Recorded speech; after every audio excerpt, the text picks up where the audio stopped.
25 થી 31 ડિસેમ્બરે યોજાશે કાંકરિયા કાર્નિવલ। શહેરને કરોડોના વિકાસ કામોની મળશે ભેટ।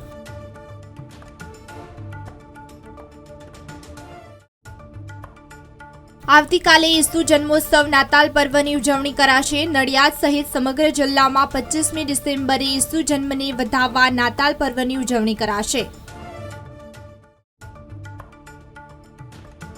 ગુજરાતમાં ઠંડી વધવાની સાથે માવઠાનું પણ સંકટ। 1 થી 5મી જાન્યુઆરીમાં વેસ્ટર્ન ડિસ્ટર્બન્સના કારણે ગુજરાતમાં હવામાનમાં પલટો આવશે।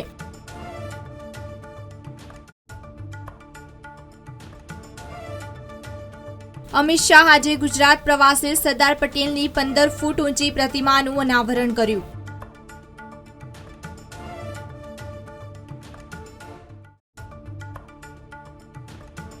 નાતાલ પર્વે મુલાકાતીઓની ભીડ ઉમટશે। 25 ડિસેમ્બરે સોમવારે સ્ટેચ્યુ ઓફ યુનિટી મુલાકાતીઓ માટે ખુલ્લું રાખવામાં આવશે।